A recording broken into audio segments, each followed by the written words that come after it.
ओ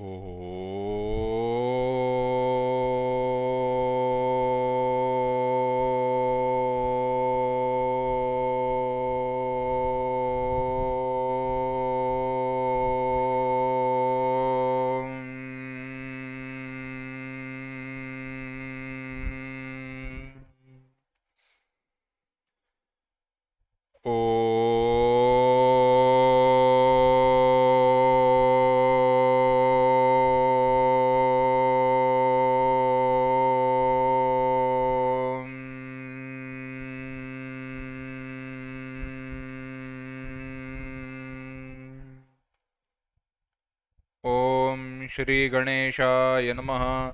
ओम श्री सरस्वत्यै नमः। ओम श्री गुरुभ्यो नमः। श्रुतिस्मृतिपुराणानाम् आलयं करुणालयं नमामि भगवत्पाद शङ्करं लोकशङ्करं शङ्करं शङ्कराचार्यं केशवं बादरायणं सूत्रभाष्यकृतौ वन्दे भगवन्तौ पुनः पुनः। ईश्वरो गुरुरात्मेति मूर्तिभेदविभागिने व्योमवद्व्याप्तदेहाय दक्षिणामूर्तये नमः। योऽन्तः प्रविश्य मम वाचमिमां प्रसुप्तां सञ्जीवयत्यखिलशक्तिधरस्वधाम्ना अन्यांशहस्तचरणश्रवणत्वगादीन् प्राणान्नमो भगवते पुरुषाय तुभ्यम्। वंशी विभूषितकरान्नवनीरदाभात् पीताम्बरादरुणबिम्बफलाधरोष्ठात् पूर्णेन्दुसुन्दरमुखादरविन्दनेत्रात् कृष्णात् परं किमपि तत्त्वमहं न जाने। वसुदेवसुतं देवं कंसचाणूरमर्दनं देवकी परमानन्दं कृष्णं वन्दे जगद्गुरुम्। छठे अध्याय का हम चिंतन कर रहे हैं। छठे अध्याय के चिंतन को शुरुआत करने से पहले, आगे बढ़ने से पहले, छठे अध्याय के पहले श्लोक से लेके 5वें श्लोक तक एक साथ पढ़ेंगे। अथ षष्ठोऽध्यायः। श्रीभगवानुवाच अनाश्रितः कर्मफलं कार्यं कर्म करोति यः स सन्न्यासी च योगी च न निरग्निर्न चाक्रियः यं सन्न्यासमिति प्राहुः योगं तं विद्धि पाण्डव नह्यसन्न्यस्तसङ्कल्पः योगी भवति कश्चन आरुरुक्षोर्मुनेर्योगं कर्मकारणमुच्यते योगारूढस्य तस्यैव शमः कारणमुच्यते यदा हिनेन्द्रियार्थेषु न कर्मस्वनुषज्यते सर्वसंकल्पसन्न्यासी योगारूढस्तदोच्यते। उद्धरेदात्मनात्मानं नात्मानमवसादयेत् आत्मैव ह्यात्मनो बन्धुः आत्मैव रिपुरात्मनः। उद्धरेदात्मनात्मानं नात्मानमवसादयेत् आत्मैव ह्यात्मनो बन्धुः आत्मैव रिपुरात्मनः। आत्मा ही आत्मा के द्वारा आत्मा का उद्धार करना चाहिए। आत्मा ही आत्मा का बंधु है। आत्मा के द्वारा आत्मा का हनन अवसादन नहीं करना चाहिए और आत्मा ही आत्मा का शत्रु है। विचार करके देखते हैं क्या कहा है। आत्मा ही आत्मा का बंधु, हम ही हमारे शत्रु है और हम ही हमारे मित्र है। अगर पूछो कैसे, तो बात ऐसी है कि हमारे द्वारा एक व्यावहारिक विचार करते हैं, बाद में यहां पर क्या अपेक्षित है यह विचार करते हैं। अगर वाक्य लिया जाए, वाक्य को समझा जाए, कहा जाए कि हमारे द्वारा ही हमारा विनाश होता है और हमारे द्वारा ही हमारी प्रगति होती है, हमारा उद्धार होता है, तो कोई गलत बात नहीं कही। क्योंकि मेरे प्रगति का, मेरी कल्याण का कारण मेरा पुरुषार्थ ही है।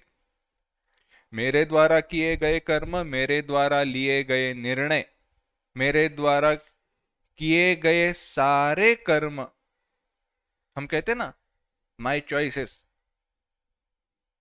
वह सब मेरे कल्याण या अधोगति के लिए कारण होते हैं।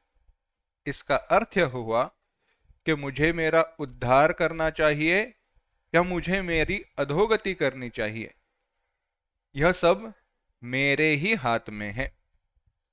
यहां पे क्या पूछा है, देखो विचार किस विषय में चल रहा है, किस विषय का विचार चल रहा था? विचार चल रहा था उद्धरेदात्मनात्मानं के पूर्व योगारूढ़स्तदोच्यते। योगारूढ़ व्यक्ति कौन है उसके बारे में विचार चल रहा था। अब ऐसा जो व्यक्ति है, कैसा व्यक्ति? योगारूढ़। जो व्यक्ति योगारूढ़, योग साधन पर आरूढ़ हो चुका है, उस योगारूढ़ व्यक्ति के लिए साधन क्या बताया गया था? शम बताया गया था। आरुरुक्षोर मुनेर्योगम कर्म कारणमुच्यते योगारूढ़स्य तस्यैव शमः कारणमुच्यते से कहा है ना। यानी अर्थ यह हुआ कि अब योग पर आरूढ़ होने के बाद, योग पर आरूढ़ होने के बाद उस व्यक्ति को अपना उद्धार अपने द्वारा करना चाहिए और अपना हान यानी अपनी अधोगति ना होने देनी चाहिए। तो कैसे समझे? तो देखिए, जब योग पर आरूढ़ हो चुके हैं तो शम कारण बताया है ना, तो शम इस साधन का उपयोग करके आगे बढ़ना चाहिए और विषयाभिमुख ना होते हुए, विषयों की तरफ ना बढ़ते हुए हमें अपने अधोगति से बचना चाहिए। विषयाभिमुख होना अधोगति का कारण है। विषयों की तरफ बढ़ना, विषयों के प्रति आसक्ति निर्माण होना अधोगति का कारण है और विषयों से दूर होना हमारे प्रगति का कारण है। इसके ऊपर कई ज्यादा विचार किया जा सकता है, एक सामान्य विचार देखते हैं। चलो, विषयों के प्रति हमने यह चिंतन पहले भी किया, विषयों के प्रति आसक्ति होने के कारण साधक की अधोगति कैसे होती है? विषयों के प्रति आसक्ति होने के कारण साधक की अधोगति कैसे होती है? तो यहाँ पे गुरुजी लोग या कई बार पाप का बाप कौन, यह कथा बताई जाती है, तो समझते हैं अधोगति कैसे होती है। पाप का बाप कौन पूछा गया। एक व्यक्ति थे, प्रवचन कर रहे थे, तो प्रवचन में पाप पुण्य के बारे में विचार हुआ, कथा संपन्न हुई। बाद में एक व्यक्ति आया और उस व्यक्ति ने इस कथाकार से पूछा, महात्मा से पूछा, महात्मा जी बताइए पाप का बाप कौन? महात्मा जी भी सोचने लगे, अरे ऐसा कौन है, ऐसा क्या है जो पाप के भी परे है और हीन है और धोखादायक है, हानिकारक है? उन्होंने कहा कि अभी तो मेरे पास इसका उत्तर है नहीं, पर मैं विचार करके आपको बताता हूं। विचार कर रहे थे, अब कथा संपन्न संपूर्ण जो सप्ताह था वह समाप्त होने का समय आया, पर उत्तर तो मिल नहीं रहा था। यह बात एक वेश्या को पता चली, तो उसने कहा, महात्मा जी मैं आपको इसका उत्तर बता सकती हूं। तो महात्मा जी ने कहा, अच्छा ऐसी बात है तो बताओ। तो वेश्या ने कहा, ऐसे नहीं, इसके लिए आपको मेरे घर आना पड़ेगा। तो महात्मा जी ने कहा, पर मैं दिन में अगर तुम्हारे घर आऊं तो लोग क्या कहेंगे? तो वेश्या ने कहा, ठीक है, अगर दिन में नहीं आ सकते हो तो सूरज ढलने पर आ जाओ। सूरज ढलने के बाद तो देखने वाला कोई है नहीं ना, उसके बाद आना, आप मेरे घर आना, मैं आपको उसका उत्तर तुरंत दे दूंगी। और इतना ही नहीं, आप घर आओ, मैं आपको दक्षिणा वगैरह भी दे दूंगी, क्योंकि आपके चरण मेरे घर को लगेंगे। महात्मा जी ने कहा ठीक है। तो महात्मा जी रात को सूरज ढलने पर उसके घर पहुंचे, और नाम पुकार कर चिल्लाए नहीं, धीरे से कुंडी खटखटाई। कुंडी खटखटाई, वेश्या दरवाजे पर आई। वेश्या ने कहा, महात्मा जी बात ऐसी है, मैं आपको उत्तर अभी भी दे सकती हूँ, पर दरवाजे पर तो ऐसे शास्त्र का चिंतन होता नहीं है, विचार नहीं किया जाता है, शास्त्र ऐसा कहता है, तो आप एक काम करना, अंदर आना, मैं आपको बता देती हूँ। महात्मा जी ने कहा, नहीं नहीं नहीं, जो बताना है यहीं पे बताओ, नहीं तो मैं जा रहा हूँ। तो वेश्या ने कहा, कोई बात नहीं, पर आप अंदर तो आओ, आपको मैं कोई दाल चावल वगैरह भी देना चाहती हूँ। तो महात्मा ने कहा ठीक है। महात्मा जी अंदर गए। अंदर गए तो उन्होंने कहा, बैठो, मैं पानी लाती हूँ। महात्मा जी ने कहा, मैं तो कहीं बाहर का पानी पीता नहीं हूँ, और तुम तो वेश्या व्यवसाय करने वाली हो, तुम्हारे हाथों से तो मैं पानी पीऊंगा ही नहीं। तो उन्होंने कहा, मेरे हाथों से पानी पियो ना पियोगे सही ना सही, ना पियोगे मुझे कोई चिंता नहीं है, पर ये तो तीर्थ है, भगवान की मैं पूजा वगैरह करती हूँ, उसका तीर्थ है, वह तो प्राशन कीजिए। तो उन्होंने कहा ठीक है। करते करते करते वेश्या ने महात्मा जी को भोजन परोसा। कहा कि आपको दक्षिणा भी, भोजन की दक्षिणा भी मिल जाएगी, आप भोजन कीजिए, मेरा कल्याण हो जाएगा, क्योंकि आप जैसे महात्मा मेरे घर आए हैं। आप तो समदर्शी है, सब जगह पर समानता देखने वाले हैं, आपको कौन सा दोष। जैसे ही महात्मा ने भोजन करने के लिए हाथ में वो चावल का घास लिया और मुख में डालने वाले थे, वेश्या आ गया, ये हाथ पकड़कर कहा, महात्मा जी आप ये क्या कर रहे हो? आप धर्म का आचरण करने वाले हो, धर्म में निष्ठा रखने वाले हो, और मेरे हाथों का बनाया हुआ खाना मेरे ही घर में बैठकर आप खा रहे हो, ये आप क्या कर रहे हो? महात्मा जी ने पूछा, हाँ ये मैं क्या कर रहा हूं? तब वेश्या ने उत्तर दिया, यही पाप का बाप है। यह जो लोभ है, विषय के प्रति आसक्ति है, क्योंकि महात्मा जी को अपेक्षा क्या थी? धन मिलेगा, दक्षिणा मिलेगी, कुछ मिलेगा। यह जो अपेक्षा है ना, यही पाप का बाप है। और जो साधक रहता है, उसके लिए यह ज्यादा हानिकारक होता है, क्योंकि इन विषयों के प्रति उसका मन बहुत एक सेंसिटिव, हम कहते हैं ना, सेंसिटिव हो जाता है, कि तुरंत उसको उसका परिणाम दिखाई देता है।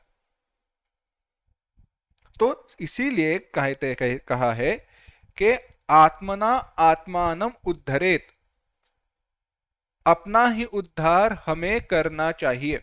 तो कैसे करे? भगवत गीता की टीकाओं में सारे टीकाकारों ने एक मुख से कहा है कि विवेक के द्वारा, आत्मना, अपने द्वारा अपना उद्धार करना चाहिए। तो अपने द्वारा और अपना, इसमें दो मैं कौन से है? मेरे द्वारा मुझे मेरा उद्धार करना है। अगर उद्धार करना है तो किसी दूसरे व्यक्ति का किया जाता है। बात सही है ना? अगर उद्धार करना है तो सामान्यतः किसी दूसरे व्यक्ति का उद्धार किया जाता है। कीचड़ में कोई फंसा है, गड्ढे में कोई गिरा है, कोई व्यक्ति के ऊपर बहुत कर्जा जमा हुआ है, किसी व्यक्ति को धन की इच्छा है, तो उसको धन देकर उसका उद्धार किया जा सकता है। कोई कीचड़ में फंसा हुआ हो, खींच कर उसका उद्धार किया जा सकता है। कोई डूब रहा है, उसको ऊपर उठाकर उसका उद्धार किया जा सकता है। पर मैं अपना उद्धार कैसे करूं? इसमें कोई दो होने चाहिए। तो कहा गया, वास्तव में दो है नहीं, पर दो जैसे दिखाई देते हैं। क्योंकि एक हमारा जो मन है, मन के ही दो हिस्से हैं, एक शुभ है और एक अशुभ है। ऐसे जो शुभ मन है, जो ऐसा शुभ यानी जिस मन में, जिस बुद्धि में सही क्या गलत क्या इसका विवेक होता है, विवेक किया जाता है, हम विवेक करते हैं, और विवेक के द्वारा ब्रह्म क्या है, माया क्या है, भक्ति क्या है, इसका विचार किया जाता है, और उसके द्वारा जहां पे ज्ञान की प्राप्ति होती है, ऐसे शुद्ध साधन संपन्न से युक्त मन के द्वारा जो मन विषयों के प्रति भागते रहता है, अधोगति के प्रति जाते रहता है, उस मन का उद्धार करना चाहिए। क्या कहा? विवेक के द्वारा जो मन अधोगति के प्रति जा रहा है, उस मन का उद्धार करना चाहिए। तो अब देखना, यह उद्धार जो है वह हमारा ही, हमारे द्वारा ही हो सकता है। आचार्य जी यानी भगवान भाष्यकार विवेक चूड़ामणि में बहुत सुंदर उदाहरण देते हैं, और एक यह महत्वपूर्ण विचार है। अगर आपको मोक्ष की इच्छा है, यानी ऐसे सुख की इच्छा है जहां पे दुख है ही नहीं, ऐसे सुख की इच्छा है जहां पे दुख है ही नहीं, तो वहां पर एक ध्यान में रखना, आप ही आपके मित्र हो और आप ही आपके शत्रु है। आत्मैव ह्यात्मनो बंधु आत्मैव रिपुरात्मनः। आपके द्वारा अपना उद्धार करने वाला कोई है नहीं। कई उदाहरण दिए हैं। कहते हैं, समझो आपको कोई रोग हुआ है, बीमार है, डॉक्टर को दिखाया, डॉक्टर ने कहा इसके लिए पथ्य का पालन करना पड़ेगा। पथ्य क्या है? यह खाओ, यह मत खाओ, ऐसे करो, वैसे करो, ये आसन करो, ये प्राणायाम करो, ये खाना खाओ। आयुर्वेदिक में सब कहा जाता है, ये विरेचन करना है, ऐसे सब बताया। यह सब पथ्य है, औषध दिए गए। तो यह पथ्य और औषध जो रोगी व्यक्ति है उसी के द्वारा तो किए जाने चाहिए ना। ऐसे तो मैं नहीं कह सकता कि भाई मुझे तो वक्त है नहीं, ऑफिस को जाना है, तो एक काम करना, ये जो पथ्य और औषध वगैरह है तुम ले लो, मैं ठीक हो जाऊंगा। मूर्खता की बात हुई ना। रोगी मैं हूं तो उसका जो औषधियों का सेवन है, पथ्य का आचरण जो है वह मुझे ही करना चाहिए। चलो वो बात है नहीं, और दूसरा उदाहरण बताते हैं। भूख लगी है तो खाना तो मुझे ही खाना पड़ेगा ना। कहीं कहीं पे दूसरे व्यक्ति के द्वारा उद्धार हो सकता है, जैसे कर्जा। किसी व्यक्ति के ऊपर कोई कर्जा कर्जा है, तो वह कर्जा उसके जो बेटे हैं, बेटियां हैं, वह दूर कर सकते हैं। उसके द्वारा वह जो उसके ऊपर भार है उसको हल्का किया जा सकता है। मेरे सर पर कोई वजन है, दूसरे ने उठा लिया, समझो मेरा वजन हल्का हो गया। यहां पे तो ऐसे है नहीं ना। अविद्या से पीड़ित कौन है? मैं हूं।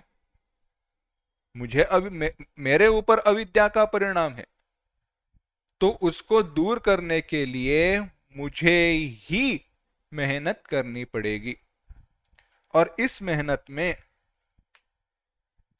क्या क्या विरोध आते हैं। भगवत गीता पर एक बड़ी सुंदर टीका है, स्वामी शंकरानंद जी ने लिखी है। वह कहते हैं, उद्धरेत, उत हरेत यानी उठाकर बाहर निकालना, उद्धार करना, ऊपर उठाना। अगर ऊपर उठाने की क्रिया है तो पूछते हैं ऊपर उठाना कहां से ऊपर उठाना है? तो कहा ऊपर उठाना जो है, ऊपर उठाना संसार सागर से ऊपर उठाना है। दृष्टांत जो है ना, यह वर्णन बहुत सुंदर है। संसार सागर से ऊपर उठाना है। अच्छा, जब हम सागर कहते हैं तो सागर में क्या रहता है? पानी रहता है, भंवरे रहते हैं, लहरें रहती है, बड़ा बड़े आवाज आते हैं। वो जो लहरें रहती है उनका आवाज आता है ना। तो यह सब क्या है? तो कहते हैं इस संसार सागर में कई सारे भंवरे हैं। कैसे भंवरे हैं? हमारे पुत्र, हमारे मित्र, हमारे कलत्र, कलत्र यानी पत्नी पति आदि, इनमें जो एक महामोह रहता है कि ये मेरे है, ये मेरे काम के है, यह मेरे सुख का आश्रय है, सुख का साधन है। यह जो मोह है, यह मोह ही यहाँ पे भंवरे है। इतना ही नहीं, इन भंवरों में हम फंसे हुए हैं। इनमें काम, क्रोध, लोभ, लोभ, अहंकार, मद, ऐसे बड़े बड़े क्या कहते हैं, मकर है, नक्र यानी मगर, मगरमच्छ है, जो कब हमें पकड़कर पानी में डुबो ले जाएंगे पता नहीं। भूख, प्यास आदि बड़ी बड़ी लहरें हैं। भूख प्यास लहरें क्यों है? जैसे लहरें बार बार आती है, भूख प्यास लगती ही रहती है। कबीरदास जी तो बड़े विचार से कहते हैं, मौत से भूख बड़ी।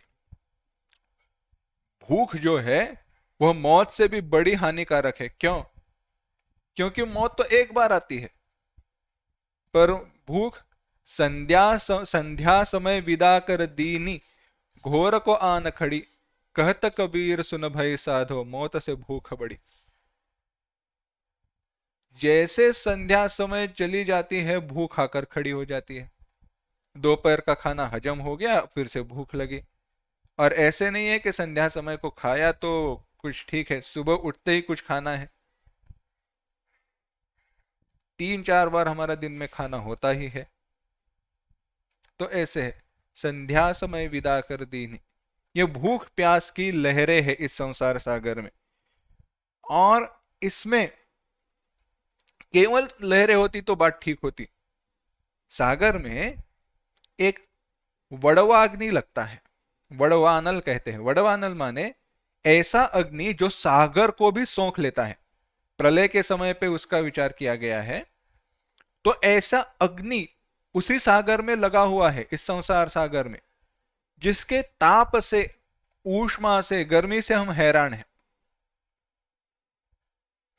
अब उस गर्मी से हम हैरान हैं, उस गर्मी का हमें बहुत तकलीफ हो रही है। उतने में ही बड़ी बड़ी आवाजें आ रही है लहरों की, बड़े बड़े लहरों की आवाज। कैसी ये लहरें हैं? कहते हैं हमारे इष्टजनों की नाश के कारण हम जो रोते हैं ना, यही वो आवाज है। इतना ही नहीं, यह पानी ठीक है, खारा होता तो भी ठीक है, पर यह पानी विषय रूपी विष से भरा हुआ है। यानी ऐसे मुख में गया तो मृत्यु निश्चित है। क्या? मुख में गया तो मृत्यु निश्चित है। और इसमें जब यह विष जैसा पानी मुख में जाता है तो मैं कहते मैं मर गया,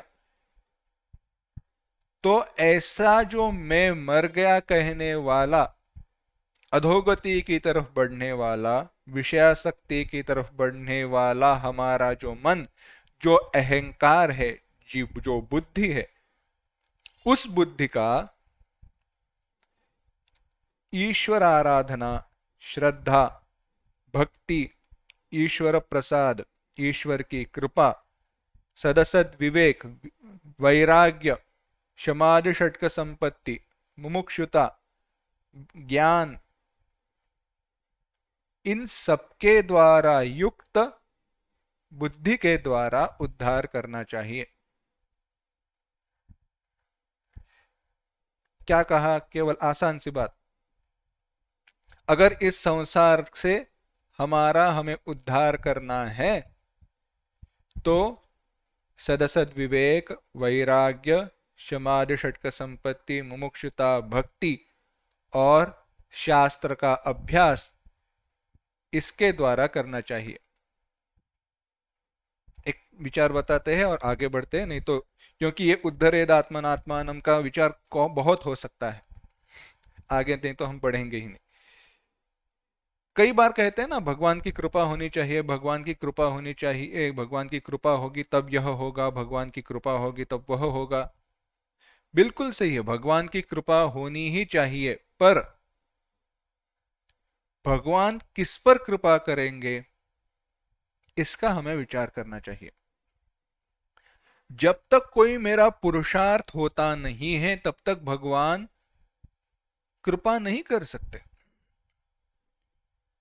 बात ऐसी नहीं कि भगवान हम पर अभी कृपा कर नहीं रहे, भगवान की कृपा हम पर सदैव रहती है, पर हम ही हमारे दरवाजे खोलते नहीं हैं। सूर्य का प्रकाश तो बाहर है ही, घर में अंधेरा क्यों है? हमने ही खिड़कियां दरवाजे बंद करके रखे हैं ना। वो चित्र दिखाते हैं ना, नाव में भगवान बैठे हुए हैं और वो सागर में वो नाव चला रहे हैं और आजू बाजू में कई लोग डूब रहे हैं और उनको भगवान बाहर निकाल रहे हैं। अब प्रश्न यह है, किस व्यक्ति को भगवान बाहर निकाल सकते हैं संसार सागर में से डूबने वाले जो वह लोग हैं? किस व्यक्ति को भगवान बाहर निकाल सकते हैं? उसी व्यक्ति को निकाल सकते हैं जो व्यक्ति अपना हाथ उठाकर भगवान के हाथ में दे दे। अगर कोई व्यक्ति कहते रहा मैं डूब रहा हूं, मैं डूब रहा हूं, पर अपना हाथ ही भगवान के प्रति ना बढ़ाए, तो कैसे उसका उद्धार होगा? नहीं हो सकता। इसी दृष्टि से भी उद्धरेद आत्मनात्मानम, अपने उद्धार के लिए हमें अपना पुरुषार्थ करना ही चाहिए, हमें प्रयत्न करना ही चाहिए, तब जाकर भगवान की जो सदैव कृपा हम पर होती है वह हमें प्राप्त होगी। ऐसे तो जो बाद में दैवी संपत्ति बताई जाएगी, उन गुणों से युक्त होकर हमें अपना उद्धार करना चाहिए, क्योंकि हम ही हमारे शत्रु है, हम ही हमारे मित्र है। कोई दूसरा व्यक्ति हमारी हानि कर ही नहीं सकता, और हानि क्या करेंगे? कहते हैं ना उसने मुझे धोखा दिया, उसने मुझे बहुत तकलीफ दी है। अरे उससे ज्यादा तकलीफ तो, उससे ज्यादा कष्ट तो हम अपने आप को यह जीव समझकर दे रहे हैं। हम अपने आप को जीव समझकर सबसे ज्यादा कष्ट दे रहे हैं। हम जान जाए कि मैं ब्रह्म हूं, सारे कष्ट मिट जाएंगे। तो अब कहते हैं, हम ही हमारे मित्र है, हम ही हमारे शत्रु है। यह जो कहा गया, तो उनमें कौन किसका मित्र है और कौन किसका शत्रु है इसका विचार अब बताते हैं। छठा श्लोक देखना। बंधुरात्मात्मनस्तस्य येनात्मैवात्मना जितः अनात्मनस्तु शत्रुत्वे वर्तेतात्मैव शत्रुवत्।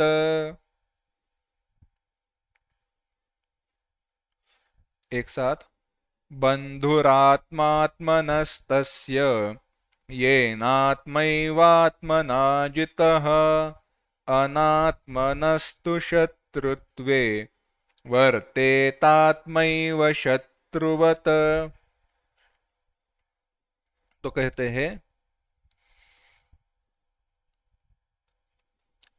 तस्य आत्मा आत्मनः बंधु येन आत्मना आत्मा एव जितः। राग द्वेष आदि से तस्य आत्मनः आत्मा बंधु, उसी व्यक्ति का, उसका आत्मा, उसका बंधु है जिसने अपने द्वारा अपना उद्धार किया है। आत फिर से देखते हैं, ये न, जिसके द्वारा आत्मा एव अपना जीवत्व, शरीर इंद्रिय समुदाय, शरीर और इंद्रियों का जो समुदाय है वह आत्मना, अपने आप से, अपने द्वारा, जितहा, जीत लिया हुआ है, जीता हुआ है।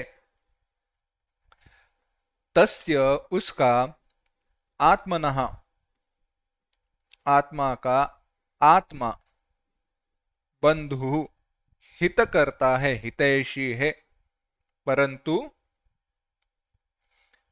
अनात्मनः, जिसने अपने शरीर इंद्रियों को नहीं जीत लिया है वह आत्मा एव शत्रुवत, आत्मा, उसका आत्मा उसके लिए शत्रु जैसा है। क्यों? शत्रुत्वे वर्तते, क्योंकि शत्रुता करने का सामर्थ्य उसके पास है।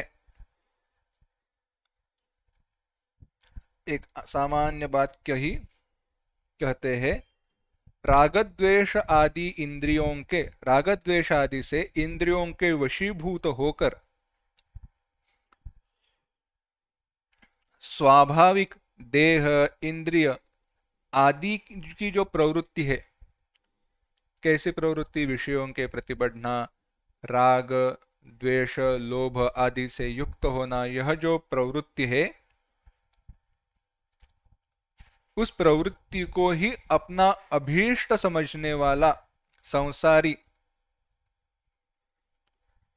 उसको ही अभीष्ट समझने वाला जो संसारी पुरुष है, जो मेरा संसारी मन है, उसका विवेक वैराग्य आदि से संपन्न होकर उद्धार करना चाहिए, उसके ऊपर विजय प्राप्त करनी चाहिए। क्यों? क्योंकि जो मनुष्य जितेंद्रिय है नहीं, जिसने मन को जीत लिया है नहीं, वह व्यक्ति अपने प्रवृत्ति के अनुसार चलने वाला अपना ही शत्रु है, क्योंकि अपना ही नाश करने का सामर्थ्य उसके पास होता है। शत्रुवत माने क्या? अच्छा देखा नहीं जाता, दूसरे का बुरा ही करना है, दूसरे को हानि पहुंचानी है, यही तो शत्रुता है। तो अब विचार कीजिए, भगवान कहते हैं बंधुरात्मात्मनस्तस्य येनात्मैवात्मना जितः, अपने मन को जिसने जीत लिया है उसी के लिए उसका मन उसका शत्रु मित्र है, और जिसने अपने मन को जीत लिया है नहीं, इंद्रियों के प्रवृत्ति को जीता है नहीं, उसके लिए उसका मन, उसकी इंद्रिया शत्रु है। पूछो कैसे? आसान सी बात है। अगर भगवत प्राप्ति के लिए चित्त को शुद्ध करना है तो चित्त को दोष से युक्त करने वाला क्या है? तो विषयाभिमुख मन ही है। विषयों के प्रति बढ़ने वाला मन और लक्ष्य की ओर बढ़ने वाला मन, विषयों की ओर बढ़ने वाला मन और लक्ष्य की ओर बढ़ने वाला मन, दो प्रकार है। देखना कैसे है।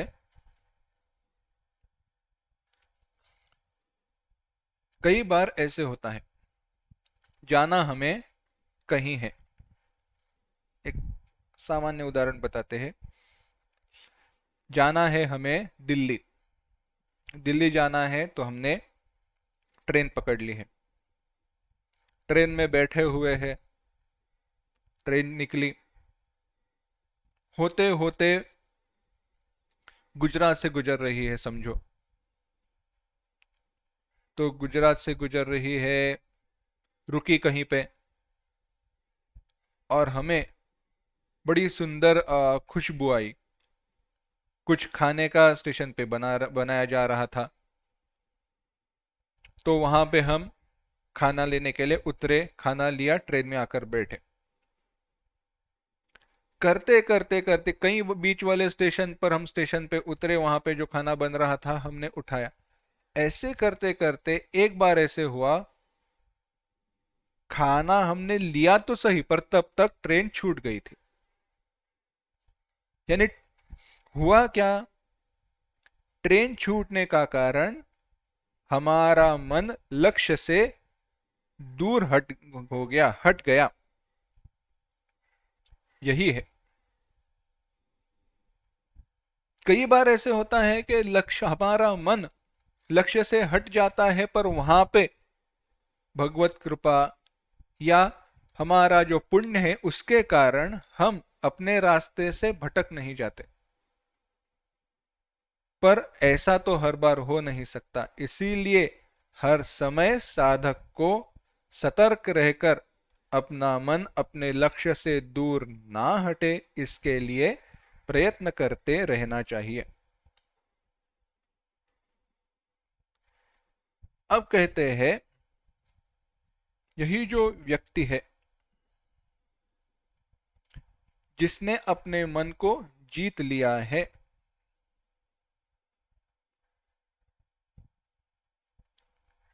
कैसा है। अब ये जो 3 श्लोक है ना, वह जीवन मुक्त या सत्पुरुष के बारे में बता रहे हैं। 7वां श्लोक देखना। जितात्मनः प्रशान्तस्य परमात्मा समाहितः शीतोष्णसुखदुःखेषु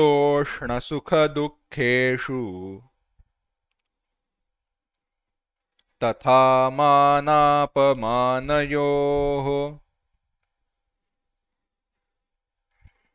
एक साथ। जितात्मनः प्रशान्तस्य परमात्मा समाहितः शीतोष्णसुखदुःखेषु तथा मानापमानयोः।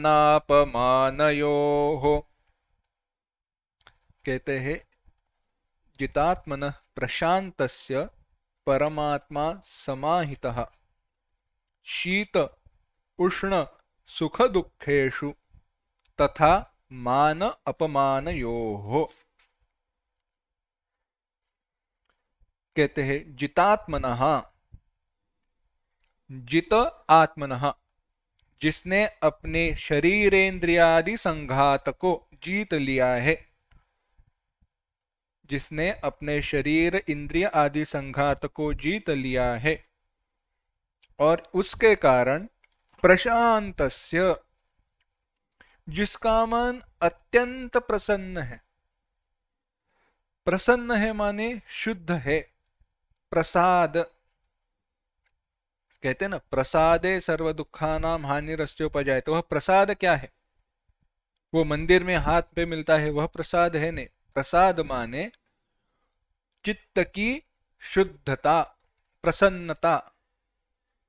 प्रसन्नता माने ऐसा मन जो बड़ी सहजता से ब्रह्माकार हो सकता है, भगवदाकार हो सकता है। इसका विचार हम चिंतन करेंगे। तो ऐसा प्रसन्न अंतःकरण का व्यक्ति परमार्थ सन्यासी, परमात्मा साक्षी चिद्रूप आत्मा समाहितः, साक्षात आत्म भाव से रहता है। उस साथ ही शीतोष्ण सुख दुखेशु, शीत माने ठंडी, उष्ण गर्मी, सुख सुख, दुख दुख, तथा उसी के साथ मानापमानयो हो, मान और अपमान के समय जो सम रहता है।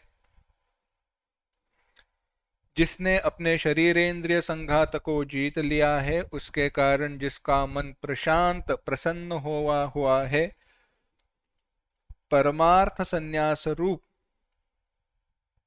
परमात्मा साक्षी चिद रूप जो आत्मा है, उसमें वह साक्षात आत्म भाव से स्थित रहता है, यानी मैं ब्रह्म हूं, इस बुद्धि के साथ जो स्थित रहता है वह व्यक्ति शीतोष्ण सुख दुखेशु, शीत ठंडी, उष्ण गर्मी, सुख दुख आदियों में सम रहता है।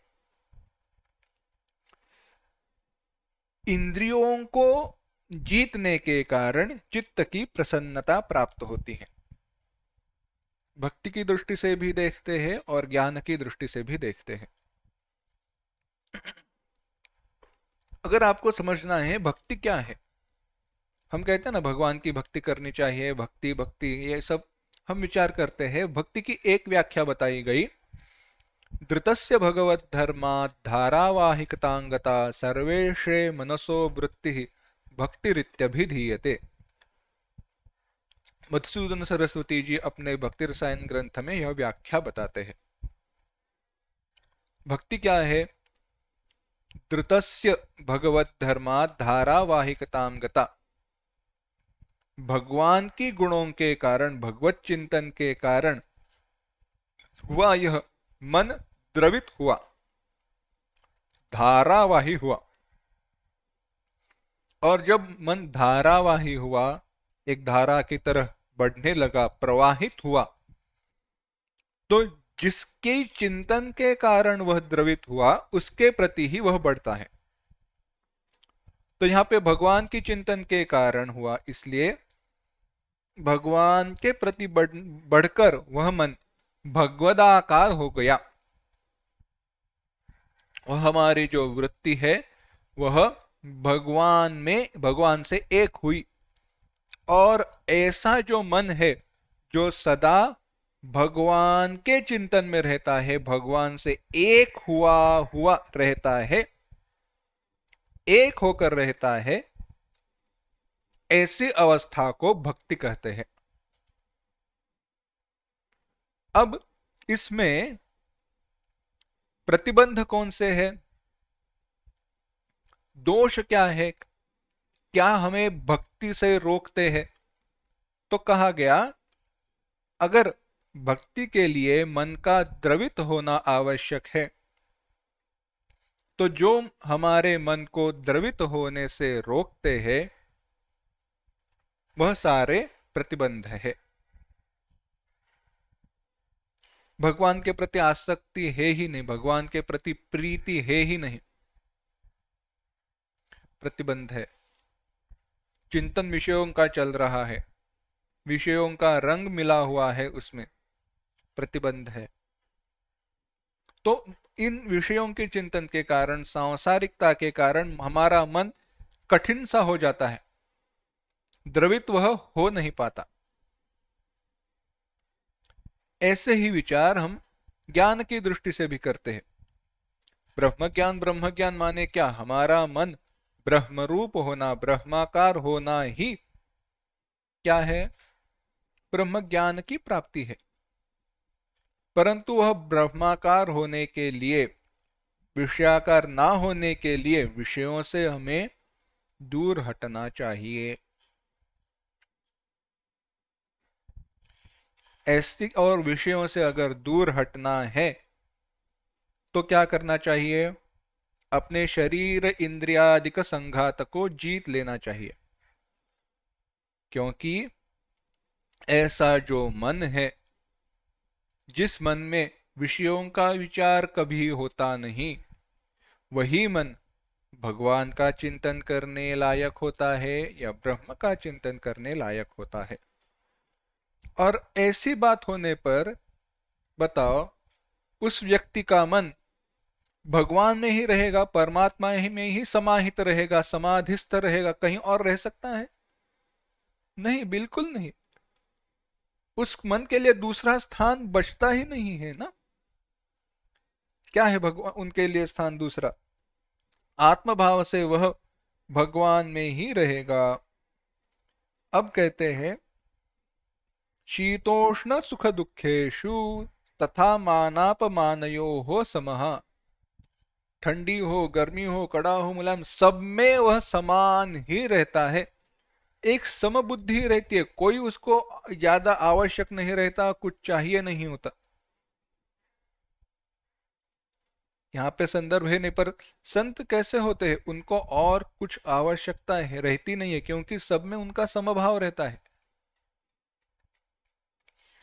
एक ही, अब भिन्न भिन्न वस्तुओं को वह एक दृष्टि से देखते हैं और एक ही वस्तु को वह भिन्न भिन्न दृष्टि से भी देख सकते, देखकर काम चला लेते हैं। कैसा रहता है संतों का भाव, जितेंद्रियता कैसी होती है? तो बड़ा एक सुंदर उदाहरण है। हुआ ऐसे, एक महात्मा थे, केवल कंबल लेकर घुमा करते थे। क्या था उनके पास? केवल एक कंबल था, केवल एक कंबल और एक लंगोटी, बाकी कुछ नहीं। जहां भी जाएंगे केवल कंबल लेकर घुमा करते थे। तो उनका जो एक शिष्य था, तो उसको लगा चलो महात्मा की परीक्षा लेते हैं। कंबल ही लेकर घूमते हैं, पर मुझे कोई बात ठीक नहीं लग रही, कहीं ना कहीं वह अपनी वस्तुओं को छुपा कर रखते होंगे। अगर अपनी वस्तुओं को वह छुपा कर रखते हैं, उनको बाहर निकलवाना है महात्मा जी के द्वारा, तो क्या करें? हम कंबल को चोरी कर लेते हैं। कंबल को हम चोरी कर लेंगे तो दूसरा कंबल तो उनको चाहिए रहेगा, कुछ ना कुछ चाहिए रहेगा, वह निकाल कर ले लेंगे। तो शिष्य ने क्या किया? कंबल चोरी कर लिया। दूसरे दिन महात्मा ने शिष्य से कहा कि अरे बेटा, मेरी कुछ वस्तुएं चोरी हो गई है, क्या करें?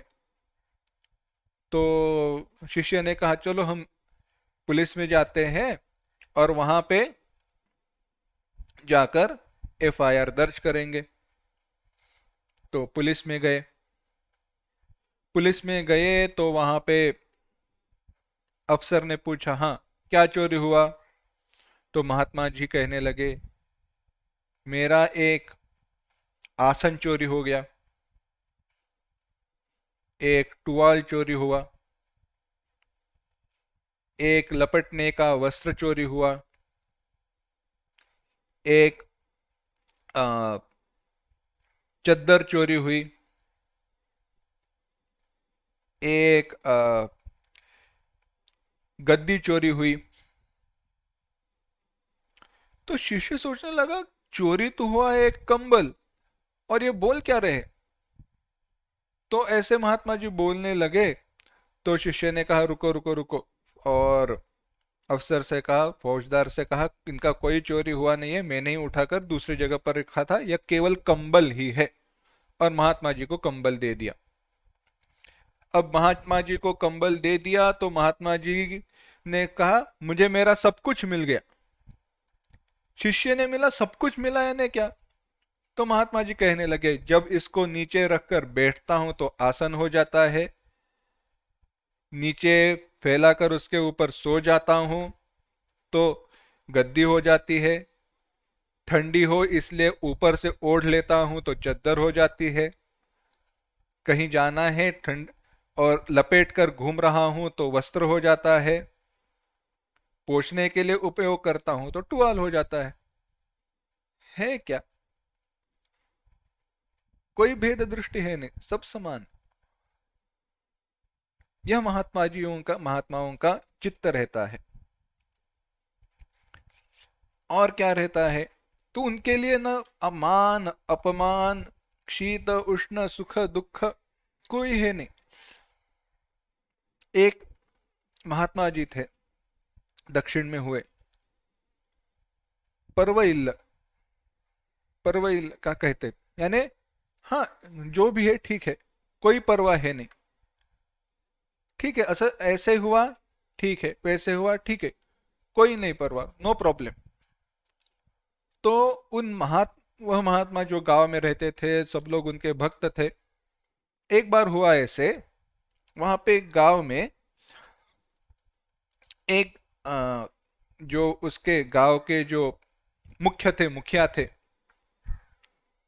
उनका बेटा और गांव की एक लड़की, उनको शादी से पहले पुत्र की प्राप्ति हुई, यानी वह गर्भार रही। तो अब उसको पूछा गया, उस लड़की को पूछा गया कि बेटे, इस बच्चे का बाप है कौन। अब डर था, क्योंकि मुखिया के बेटे को भी डर था, इसको भी डर था। तो उन्होंने दोनों ने मिलकर कहा कि ये महात्मा जी ही इस बच्चे के पिता है। और मुखिया के बेटे ने भी कहा मुझे पता है, यह बात सही है, यह लड़की सच कह रही है। तो उन्होंने उन महात्मा जियों को गांव के बाहर भगा दिया, बेटी को भी उनके पास छोड़ दिया। अब समय जाने लगा, महात्मा जी सब मेहनत करते, उसका ख्याल रखते। बाद में हुआ ऐसे, उसको बेटा हुआ, थोड़ा बड़ा होने लगा, पर अब तक जो समय गया था उनमें उस मुखिया के बेटे को और इस लड़की को, दोनों को पश्चाताप होने लगा, ये हमने क्या किया। तो उन्होंने सारे गांव वालों को बुलाकर फिर से बताया कि ये महात्मा जी नहीं, ये ऐसे ऐसे हुआ है, ये हम दोनों का ही बेटा है। तो गांव वालों ने उनकी शादी करा दी उनको, और महात्मा जी की माफी मांगने चले गए। इस सारे समय में महात्मा जी केवल एक ही कहते थे, परवैला जो है ठीक है, कोई चिंता है नहीं, कोई बात है नहीं। क्योंकि सारे अनुभवों के प्रति उनका मन सम था, कहीं पे भर भी उनको दुख का अनुभव हुआ नहीं। जब उनको सम्मान मिल रहा था तभी भी वह जानते थे यह सम्मान मेरा है नहीं, इसीलिए जब उनका अपमान हुआ तभी भी वो उन्होंने जाना कि यह अपमान मेरा है नहीं, जो भी है मेरे पूर्व प्रारब्ध के अनुसार इस शरीर को सारे भोग मिल रहे हैं। ये ऐसे महात्मा रहते हैं। और कैसे रहते हैं, 8वां श्लोक देखना। ज्ञान विज्ञान तृप्तात्मा कूटस्थो विजितेन्द्रियः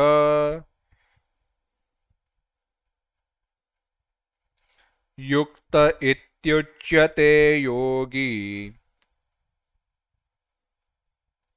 समलोष्टाश्मकाञ्चनः। एक साथ, ज्ञान विज्ञान तृप्तात्मा कूटस्थो विजितेन्द्रियः युक्त इत्युच्यते योगी समलोष्टाश्मकाञ्चनः। तो कहते हैं ज्ञान विज्ञान तृप्तात्मा, ज्ञान और विज्ञान से तृप्त जो है, युक्त जो है, कहते हैं ज्ञान, दोनों शब्दों का अर्थ हम बाद में देखेंगे। कूटस्थ, जो अप्रकंप्य है, बिल्कुल भी नहीं हिलता, जिसमें कोई बदल नहीं होता, ऐसा जो है। विजितेंद्रिय, जो जितेंद्रिय है। समलोष्टाश्म कांचन,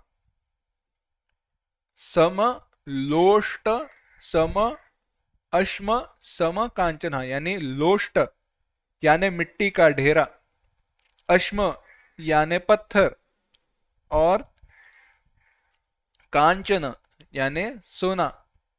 इन तीनों में जिस समबुद्धि रहने वाला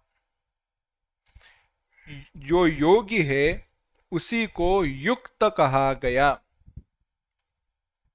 कैसे योगी को युक्त कहा गया? जो ज्ञान विज्ञान तृप्तात्मा है, जो कूटस्थ है, जो विजितेंद्रिय है, और जो लोष्ट अश्म कांचन मिट्टी का ढेरा, पत्थर और स्वर्ण, इन तीनों के प्रति समान बुद्धि रखने वाला है। क्या क्या लक्षण बताए? ज्ञान विज्ञान तृप्तात्मा, तृप्त यानी परिपूर्ण, भरा हुआ। अब ज्ञान और विज्ञान क्या है? ज्ञान विज्ञान बहुत जगह पर शब्द आएगा भगवत गीता में, और दो तीन जगह पर आता है। कहते हैं ज्ञान विज्ञान तृप्तात्मा, यहाँ पे कहा ज्ञानम तेहम सविज्ञानम, ज्ञान विज्ञान सहितम, तीनों जगह पर। तो यह ज्ञान क्या है और विज्ञान क्या है? तो ज्ञान कहा गया शास्त्रोक्त पदों के अर्थ का जो ज्ञान है वह ज्ञान है। शास्त्रोक्त पदों के अर्थ का ज्ञान केवल ज्ञान है, और उनका अनुभव लेना विज्ञान है। शास्त्रों की पदों के अर्थ को केवल समझना क्या है? ज्ञान है, और उसका अनुभव लेना विज्ञान है। समझाते हैं। आपने कभी शक्कर चखी नहीं है, कुछ भी मीठा नहीं चखा है, कुछ भी आपने मीठी वस्तु को चखा नहीं है। मीठा क्या है आपको पता है ही नहीं, शब्द भी आपको पता नहीं है, क्योंकि आपने कभी वैसे रस को चखा ही नहीं है। अगर ऐसा है और मैं आपसे कहूं गुलाब जाम इतने बड़े मीठे थे, सुंदर थे, तो आप क्या कहोगे? मीठा माने क्या? मीठा क्या होता है? तो मैं कहूंगा आप आपने नींबू को चखा है, तो वह कहेगा हाँ। तो वह कहेगा क्या कैसे रहता है? खट्टा होता है। नमक को चखा है, हाँ खारा होता है, तीखा होता है। तो ऐसे सब कुछ जो नहीं रहता, जो तीखा नहीं रहता, जो खट्टा नहीं रहता, जो कड़वा नहीं रहता, जो खारा नहीं रहता, वगैरह वगैरह, वह मीठा होता है। तुम कहेगा हाँ मैं समझ गया मीठा क्या नहीं है, यह तो मैं समझ गया, पर मीठा क्या है वह आपने बताया है ही नहीं ना। तो कहा अरे जिसको चखने पर आपको बड़ा समाधान मिलता है, ऐसा मीठा होता है। अरे पर बता रहे हो बात सही है, पर मीठा क्या होता है? तो उसके ऊपर एक ही उत्तर है, एक चम्मच शक्कर लो, उसके मुंह में रख दो और कहो जो आप अभी रस का अनुभव कर रहे हो वह मीठा है। यानी शब्दों का ज्ञान कितना भी हो जाए, जब तक अनुभव हुआ नहीं है तब तक ज्ञान की परिपूर्णता है नहीं, है ना। मीठा होता है क्या?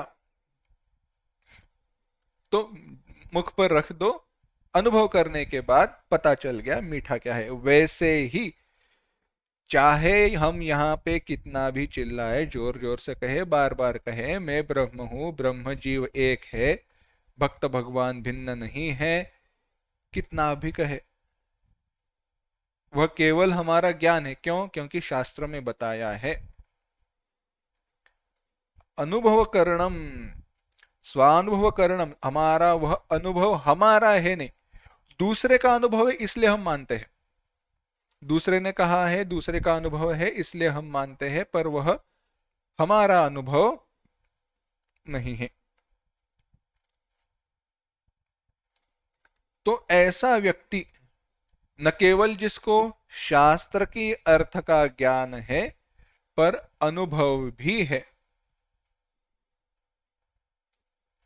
इसीलिए हमारे शास्त्र में कहते हैं गुरु कैसे होना चाहिए? श्रोत्रियम ब्रह्मनिष्ठम। श्रोत्रिय माने शास्त्रों का जिसने श्रवण किया है, जिनको ठीक ठीक समझा है, वह,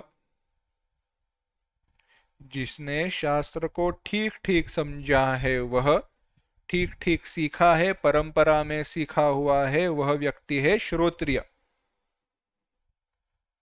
तो ब्रह्मनिष्ठ कौन है? जिसने शास्त्र में बताए गए, चिंतन किए गए ब्रह्म का अनुभव करके जो उसमें स्थित रहता है वह है ब्रह्मनिष्ठ। तो जो ज्ञान विज्ञान तृप्तात्मा, ज्ञान और विज्ञान से परिपूर्ण है, तृप्त है, इतना ही नहीं, कैसे है? कूटस्थ। कूटस्थ, कूटस्थ इस शब्द का अर्थ है कूटवत तिष्ठति। कूट माने, अगर आपने लोहार को देखा है तो लोहार जब अपनी लोहे की वस्तुओं को आकार देना रहता है ना, तो आकार देने के लिए उसके सामने एक बड़ा सा, कभी पत्थर का या फिर दूसरे लोहे का ही एक बड़ा सा एक क्यूब या फिर एक वस्तु रहती है, मराठी में उसको हम एरन कहते हैं। तो उस पर रखकर लोहार क्या करते हैं, कहता करता है, उस गर्म किए गए लोहे की वस्तु को उसके ऊपर रखता है और उसके ऊपर हथौड़े से मारता है, और मार मार कर उस लोहे की वस्तु को जो इच्छित आकार है वह देता है। अब यहां पे हुआ ऐसे, उस लोहे की वस्तु को आकार प्राप्त हुआ, पर नीचे जो पत्थर था, नीचे जो वस्तु है, जो कूट है, उसको कहते हैं कूट।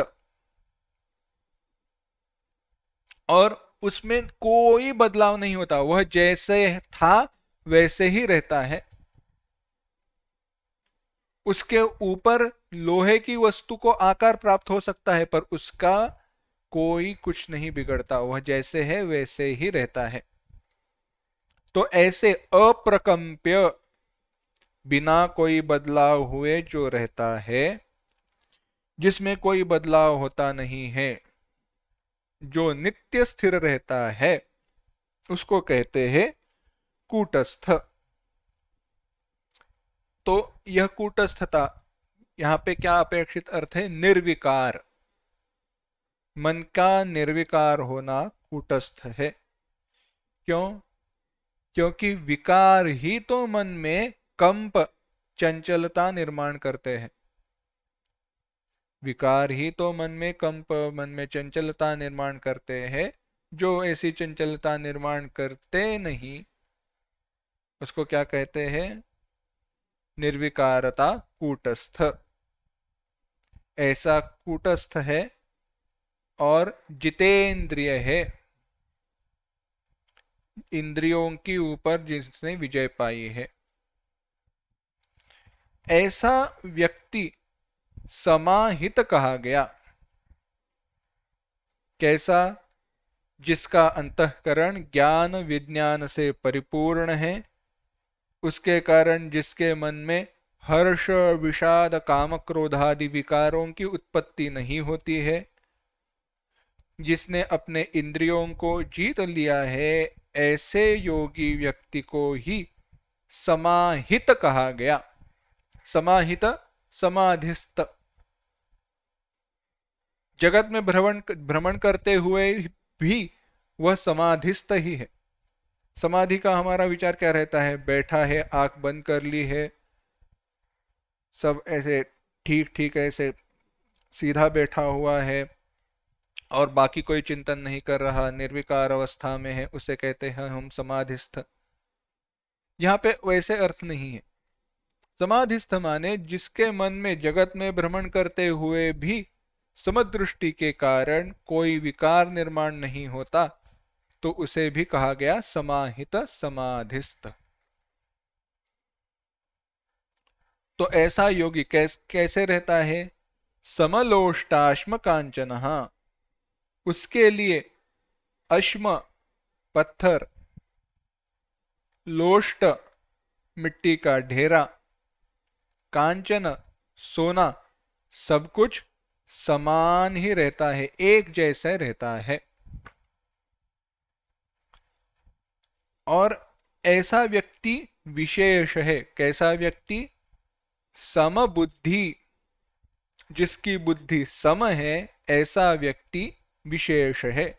9वें श्लोक में कहते हैं, सुहृन्मित्रार्युदासीन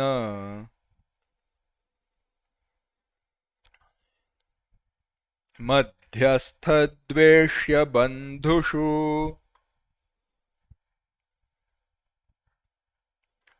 साधुष्वपि च पापेषु समबुद्धिर्विशिष्यते। सुहृन्मित्रार्युदासीन मध्यस्थद्वेष्य बंधुषु साधुष्वपि च पापेषु समबुद्धिर्विशिष्यते।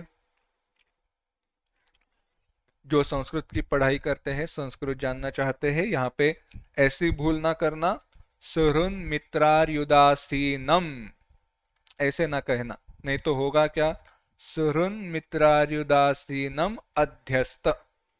अर्थ यहाँ पे वैसे है नहीं, एक शब्द है। क्या कहा, सुहृन् मित्र, अरि, उदासीन, मध्यस्थ, द्वेष्य, बंधु, इन सब में, इतना ही नहीं, साधुषु, जो साधु व्यक्ति है उनमें, पापेषु, पापियों में भी, समबुद्धि ही, समान बुद्धि रखने वाला व्यक्ति, समान दृष्टि से देखने वाला व्यक्ति, विशिष्यते, विशेष है, उत्तम है, स्पेशल है। क्या कहा,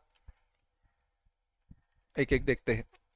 सुहृत, मित्र, अरि, उदासीन, मध्यस्थ, द्वेष्य, बंधु, साधु और पापी। क्या क्या, कौन से लोग ये है, तो कहते हैं सुहृत। सुहृत कौन है, तो ऐसा व्यक्ति जो प्रति उपकार, कोई मुझ पर कृपा करे, उपकार करे, ऐसी अपेक्षा रखे बिना, कोई मुझ पर उपकार करे, इसी ऐसी अपेक्षा को रखे बिना ही दूसरे व्यक्ति पर जो उपकार करता है और चला जाता है, न कोई पहचान है, न कोई जानने वाला है, नहीं, पर कृपा करनी है, की और आगे बढ़ गया, वह हुआ सुहृत। उसको दूसरी कोई अपेक्षा नहीं रहती, बस मदद की, आगे बढ़ गया, चला गया, हो गया सुहृत। दूसरा कहा गया मित्र। मित्र कौन है, तो उपकार की अपेक्षा रखकर दूसरे व्यक्ति पर उपकार करने वाला। विचार क्या करता है कि अगर मैं इसको मदद करूंगा तो बाद में इसके द्वारा मुझे कोई मदद होने वाली है, यानी प्रत्युपकार की अपेक्षा रखकर दूसरे पर उपकार करने वाला जो है वह हुआ मित्र। शत्रु कौन है, सुहृद मित्र, तो शत्रु कहा गया ऐसा व्यक्ति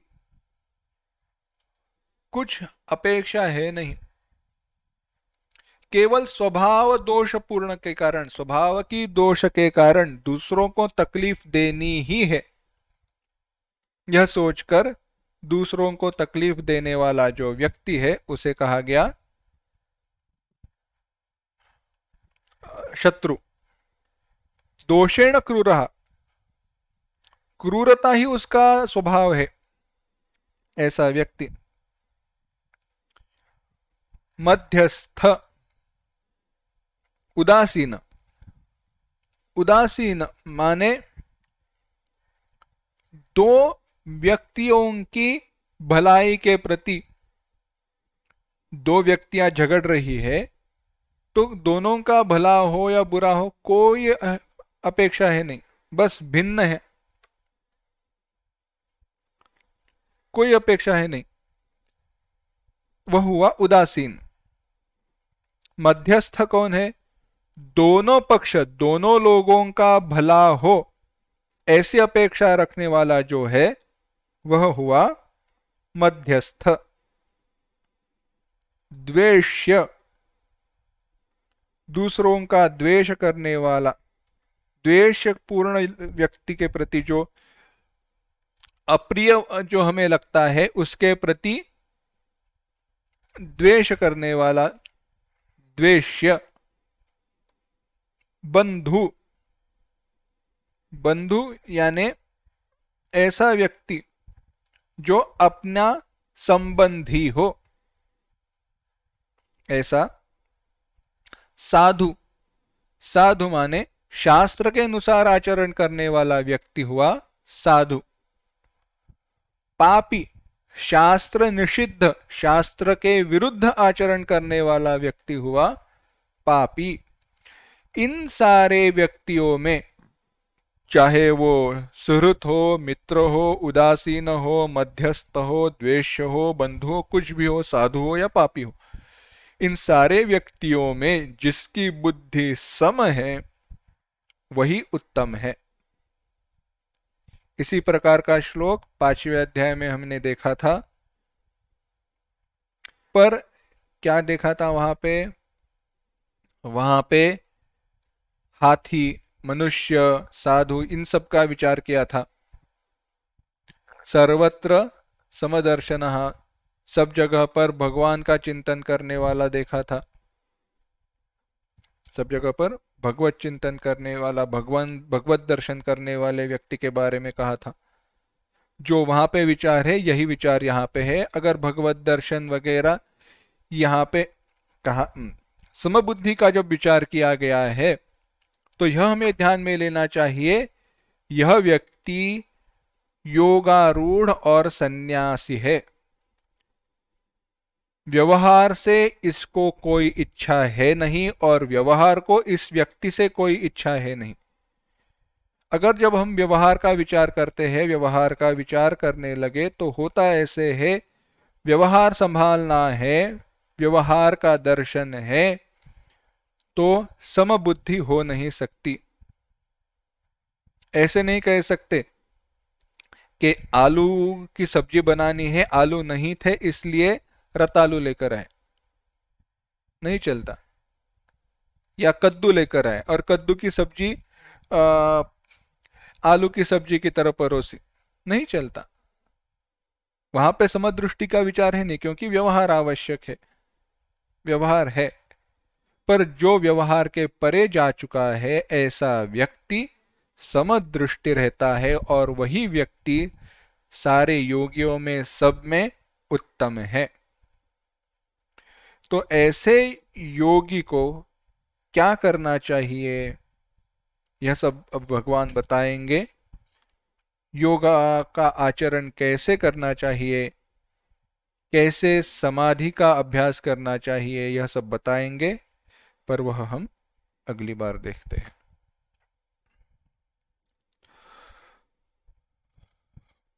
ओम असतो मा सद्गमय, तमसो मा ज्योतिर्गमय, मृत्योर्मा अमृतंगमय। ओम शांति शांति शांति। हरि ओम। श्री गुरुभ्यो नमः। हरि ओम।